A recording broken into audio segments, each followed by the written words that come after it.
Hai dear friend, gimana nih kabar kalian? Semoga selalu dalam keadaan bahagia, sehat, dan juga memiliki banyak hal yang membuat kamu makin happy. Jadi kali ini siapa nih yang masih merasakan kebingungan arah tentang masa depan? Biasanya hal ini bisa terjadi di kalangan remaja atau bisa juga di kalangan usia 20 tahun sampai 30 tahun. Pasti dong, kalau namanya kebingungan arah itu bisa bikin pusing, bikin stres, dan juga bikin kamu banyak berpikir tentang masa depan. Kok bisa ya hal ini terjadi? Kenapa kok bisa bingung? Padahal kan sudah sekolah, sudah sering mengikuti banyak hal kegiatan positif, dan juga bahkan sudah sering mengalami banyak hal pengalaman di luar sana. Kok bisa bingung? Gimana cara ngatasinya? Terus gimana juga penyebabnya? Oke, kita di sini mau bahas apa sebenarnya yang menyebabkan kalian merasa kebingungan tentang arah masa depan. 1. Bisa jadi hobimu itu dari kecil tidak disupport dan difasilitasi oleh orang tua ataupun orang sekitar.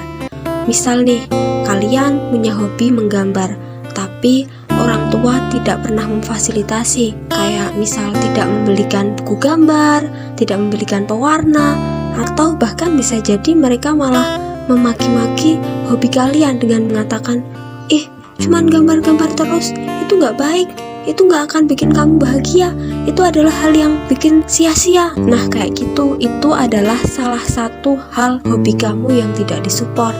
Akhirnya disitulah timbul patah hati kalian. Akhirnya dari patah hati itu kamu bisa mengalami kebingungan di masa depan. Karena apa ya yang harus aku lakukan? Padahal hobi ini adalah hal yang membuat aku bahagia, hal yang membuat aku senang melakukannya, hal yang membuat aku merasa punya cita-cita besar dan juga masa depan yang baik. Contoh, dari hobi melukis, dari hobi menggambar, itu kamu punya hobi menjadi seorang seniman, menjadi seorang desain grafis. Yang kedua yaitu terlalu disetir orang tua dan juga terlalu berpatok pada standar yang tidak masuk akal. Terlalu disetir kayak gimana? Nah contohnya misal kamu mau ngelakuin kegiatan A atau pekerjaan A, kamu dilarang karena harus nurut sama orang tua atau harus ikutin standar di sekitar yang tidak masuk akal.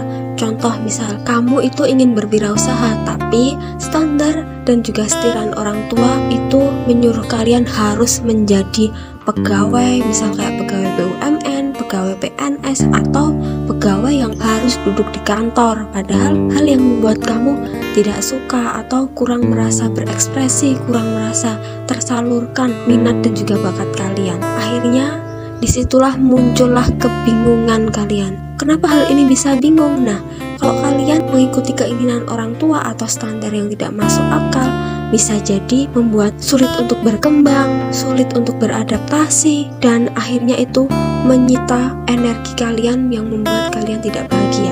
Yang ketiga yaitu korban bullying. Tolong ya, jangan menyepelekan yang namanya bullying.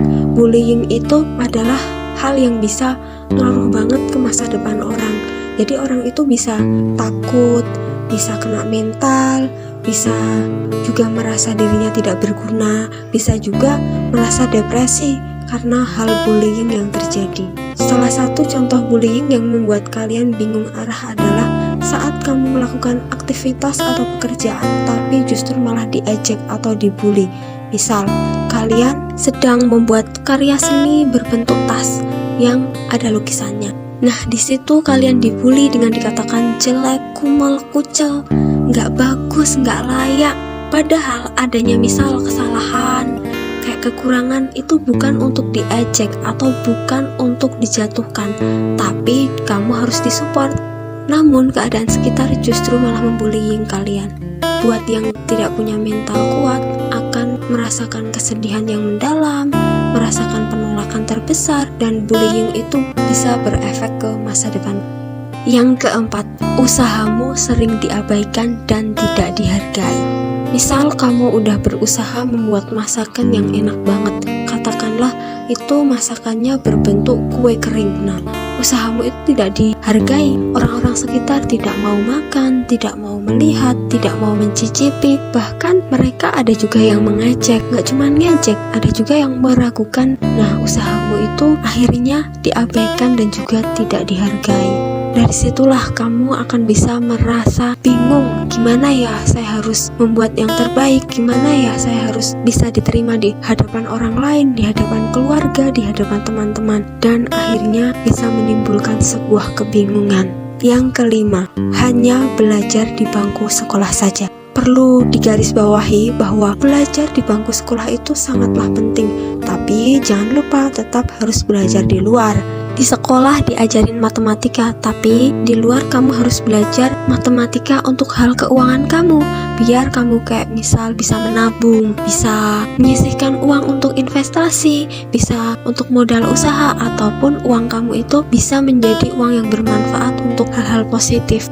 Nomor 6, kurang fokus dan konsisten. Kok bisa ya kurang fokus dan konsisten bisa mempengaruhi kebingungan? Misal punya banyak keinginan, akhirnya kalian bingung dalam mengerjakannya dan tidak punya prioritas.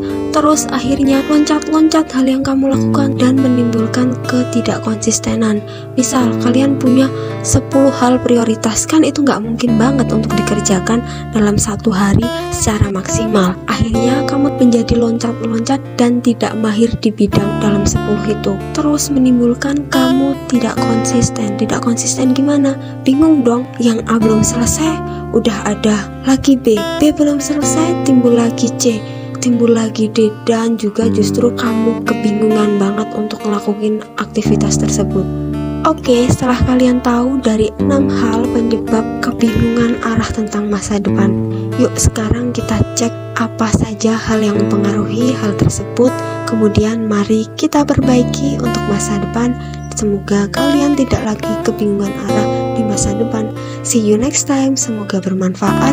Bye, sampai jumpa lagi ya. Jangan lupa like, comment, subscribe, dan juga share.